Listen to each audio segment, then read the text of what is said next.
Queremos hablar de nuevas formas de hacer política, pero en particular no solamente de política partidaria, de partidos, sino también de cosas que están sucediendo que involucran a veces más a gente joven y que son fenómenos relativamente recientes.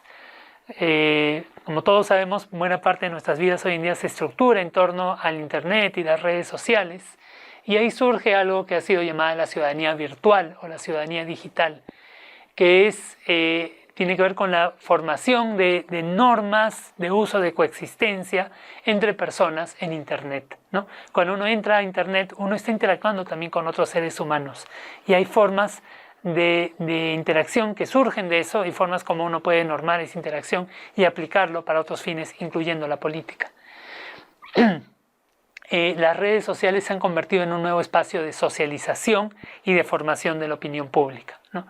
Y de hecho, no solamente acá en el Perú, a nivel internacional también.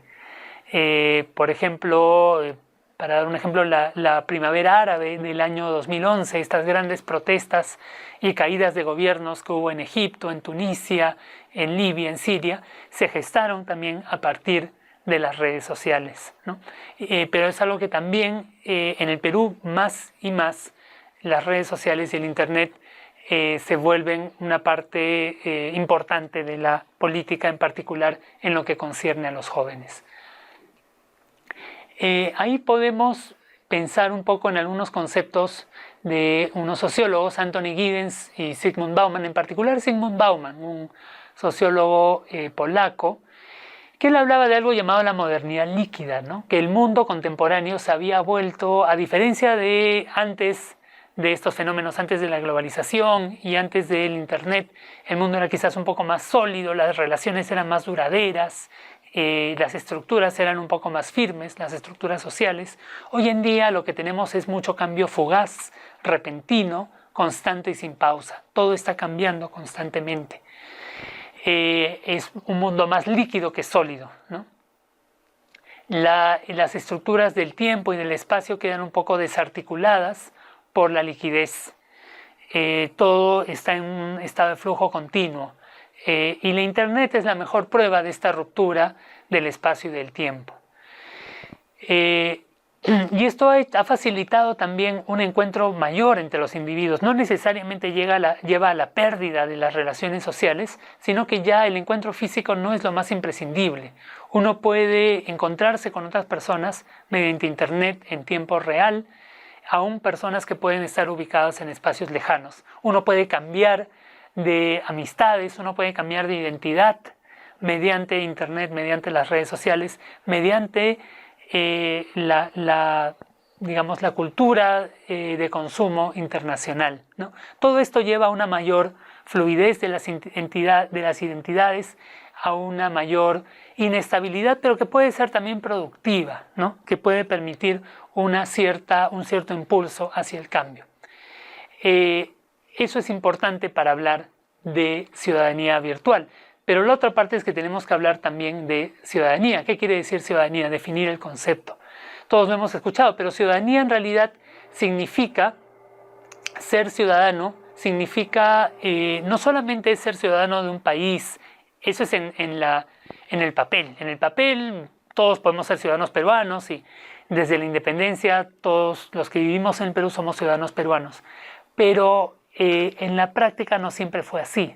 Ser ciudadano es ser tratado como un igual, es ser parte de una comunidad, es ser reconocido como parte de una comunidad, en particular de una comunidad nacional, poder hacer denuncias, tener deberes y tener derechos, poder exigir que se cumplan las cosas, no ser un subordinado, ¿no? De tener que uno proteste y que por lo menos medianamente se reconozca que aun si no se puede cumplir con los pedidos que uno hace, que por lo menos importan, ¿no? Salir a la esfera pública, sentirse con derecho a estar en la esfera pública, sentirse parte de la nación, ¿no?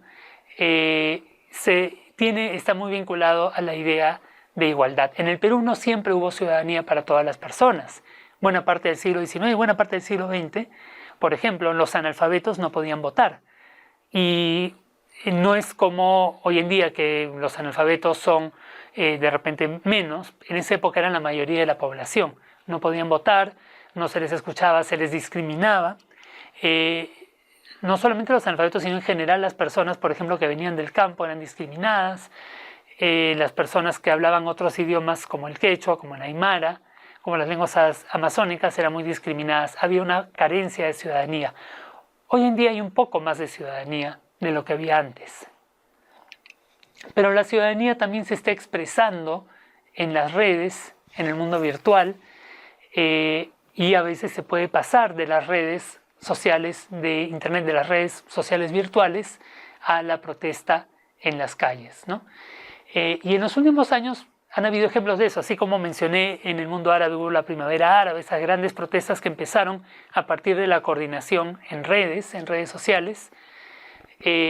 También en el Perú han habido algunas protestas quizás un poco más pequeñas, pero igual significativas, que han empezado en base a coordinaciones por redes sociales, ¿no? Solo para dar algunos ejemplos, en diciembre del 2015, la protesta contra la aprobación de la Ley de Empleo Juvenil, también conocida popularmente como la Ley Pulpín, fue organizada por gente a través de Internet, ¿no? Y que luego ya se organizaron por zonas, por barrios y todo. Y lo significativo de esa protesta es que fue exitosa. Logró que el Estado diera marcha atrás con esa ley que iba a crear un régimen laboral con menos beneficios para la gente joven. Otros ejemplos son marchas que han habido por la unión civil o en general por los derechos de personas gays, lesbianas y transexuales. Estas marchas también han sido convocadas y organizadas por jóvenes a través de las redes sociales. Las protestas, como por ejemplo el colectivo No a Keiko en las elecciones del 2011, del 2016, también se movieron mucho en base a una lógica de redes, no de partidos, y eso es lo que queremos enfatizar, ¿no?